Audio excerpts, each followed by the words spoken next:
السلام علیکم ورحمۃ اللہ۔ ہماری سورہ انبیاء جس کی ہم تقریباً الحمدللہ اللہ کی توفیق سے 90 آیتیں سن چکے ہیں، اس کا ترجمہ سن چکے ہیں، مختلف قصے سن چکے ہیں، انبیاء علیہ السلام کے بہت سے اسباق ہم نے سیکھے ہیں۔ اللہ اس پر عمل کرنا نصیب فرمائے۔ آج سورہ انبیاء کی آیت نمبر 91 کا ذکر ہوگا، 91 کی تلاوت ہوگی، جس میں حضرت مریم علیہ السلام کا ذکر ہے۔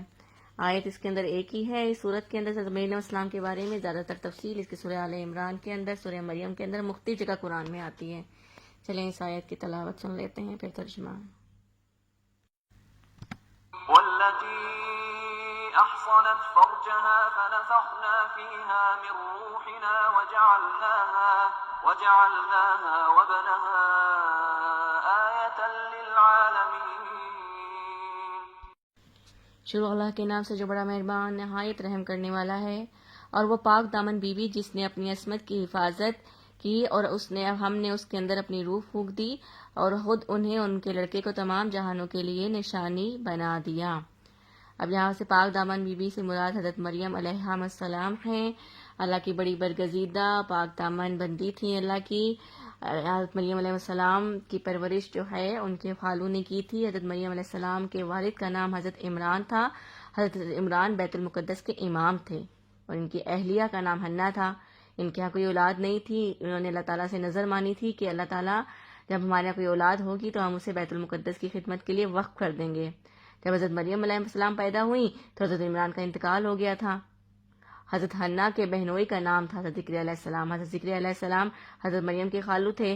یہ ہم نے پہلے بھی قصے میں سنا ہے سارا کا سارا۔ تو حضرت مریم کی سرپرستی جو ہے نا حضرت ذکریا علیہ السلام نے کی تھی۔ حضرت ذکریا علیہ السلام نے ان کی بڑی بہترین پرورش کی تھی اور بڑی آپ اللہ کی برگزیدہ بندی اپنی عبادت کی وجہ سے ہو گئی تھی، چونکہ آپ بیت المقدس کے اندر ہی رہا کرتی تھی، وہیں پہ اللہ کی عبادت میں مصروف رہا کرتی تھی اور وہیں پر آپ کو اللہ کی طرف سے پھل آیا کرتے تھے۔ پھر آپ کی عبادت، آپ کی پاک دامنی اور آپ کو قبول فرما کے اللہ تعالیٰ نے اپنی روح آپ کے اندر پھونکی تھی حضرت عیسیٰ علیہ السلام کی۔ حضرت عیسیٰ علیہ السلام کو اللہ تعالیٰ نے بغیر باپ کے اپنے کلمہ کن سے پیدا کیا تھا، اسی لیے حضرت عیسیٰ علیہ السلام کو کلمۃ اللہ بھی کہا جاتا ہے۔ حضرت یحییٰ علیہ السلام دیکھیں ان سے پہلے پیدا ہوئے تھے۔ حضرت ذکریا علیہ السلام کے بیٹے کا نام حضرت یحییٰ علیہ السلام ہے اور وہ آپ کے خالہ زاد بھی تھے۔ حضرت یحییٰ علیہ السلام جب پہلے پیدا ہوئے تھے تو آپ نے حضرت یحییٰ علیہ السلام نے حضرت عیسیٰ علیہ السلام کی آمد کی تصدیق فرمائی تھی۔ حضرت عیسیٰ علیہ السلام اللہ کے کلمہ کن سے پیدا ہوئے۔ اللہ جو چاہتے ہیں کر دیتے ہیں، اللہ جس طرح چاہتے ہیں اس طرح پیدا کر دیتے ہیں۔ اللہ کے لیے کوئی مشکل نہیں ہے۔ اللہ کی کس طرح سے کسی کو پیدا کریں گے۔ اللہ نے دیکھیں انسان کی پیدائش کا عام طریقہ تو یہ بنایا ہوا ہے کہ مرد اور عورت دونوں کے ملاپ سے انسان پیدا ہوتا ہے، پیدائش ہوتی ہے انسان کی، لیکن اللہ تعالیٰ جب کچھ کرنا چاہتے ہیں تو اللہ کر دیتے ہیں۔ اللہ تعالیٰ نے حضرت آدم علیہ السلام کو اس طرح پیدا فرمایا کہ ان کی پیدائش میں کسی مرد کا دخل نہیں ہے۔ اللہ نے دیکھی کس طرح حضرت آدم علیہ السلام کو پیدا فرمایا، کسی مرد سے پیدا نہیں ہوئے ہوئے۔ اسی طرح اما ہوا کو دیکھیے، حضرت ہوا کو دیکھیے، چونکہ اللہ تعالیٰ نے حضرت آدم علیہ السلام کی ہی پسلی سے پیدا کیا تھا تو ان کی پیدائش میں کسی عورت کا دخل نہیں ہے۔ اب اللہ تعالیٰ نے پیدائش کی چوتھی صورت دیکھی اپنی قدرت کاملہ سے کیسے ظاہر فرمائی۔ پہلی صورت ہو گئی کہ مرد اور عورت سے انسان کا پیدا ہونا۔ دوسرا اللہ تعالیٰ نے کیسے پیدا کیا، حضرت آدم علیہ السلام کو صرف اپنی طرف سے اللہ تعالیٰ نے ان کے پیدا کیا، کوئی مرد کا دخل نہیں اور کسی عورت کا دخل نہیں۔ یہ دوسری صورت۔ تیسری صورت کیا ہوئی، اما ہوا کو اللہ تعالیٰ نے پیدا فرمایا تو اس کے اندر کسی عورت کا دخل نہیں کیا۔ اب یہ حضرت عیسیٰ علیہ السلام کی جو پیدائش ہو رہی ہے یہ اللہ تعالیٰ کی جو قدرت ہے اس کا اظہار ہے چوتھی صورت کے اندر۔ اللہ تعالیٰ نے کی پیدائش کی چوتھی صورت اپنی قدرت سے ظاہر فرمائی اور حضرت عیسیٰ علیہ السلام کو صرف ماں سے پیدا فرما دیا۔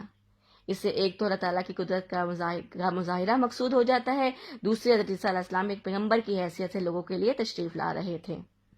اللہ اکبر کبیرہ، یہ اللہ تعالیٰ کی روح تھی جو اللہ تعالیٰ نے حضرت مریم علیہ السلام کے اندر پھونکی تھی۔ حضرت مریم علیہ السلام جس جگہ تشریف لے گئی تھی وہ کچھ بلندی پر واقعہ تھی، مطلب وہ جگہ جو ہے بیت الرحم کہلاتی ہے۔ یہ بیت الرحم جو ہے بیت المقدس سے چند میل کے فاصلے پر ہے۔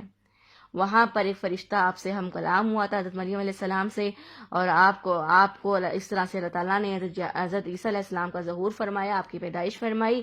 حضرت عیسیٰ علیہ السلام جب پیدا ہوئے تھے تو شیر خوارگی کے اندر جب بچہ بالکل بھی بول نہیں سکتا تو آپ نے آتے ساتھ ہی گواہی دی تھی۔ اب سورہ مریم کے اندر اس کی ساری تفصیلات آپ نے فرمایا تھا، قال انی عبد اللہ آتانی الکتاب وجعلنی نبیا وجعلنی مبارکا اینما کنت واوصانی بالصلاۃ والزکاۃ ما دمت حیا۔ اب یہ تمام یہ پورا خطبہ ہے جو حضرت عیسیٰ علیہ السلام نے پیدا ہوتے ساتھ ہی کہا تھا. تو یہ اللہ تعالیٰ نے آپ کو نشانی بتایا ہے اس آیت کے اندر کہ ہم نے آپ کو اور آپ کی اولاد کو تمام جہانوں کے لیے نشانی بنا دیا.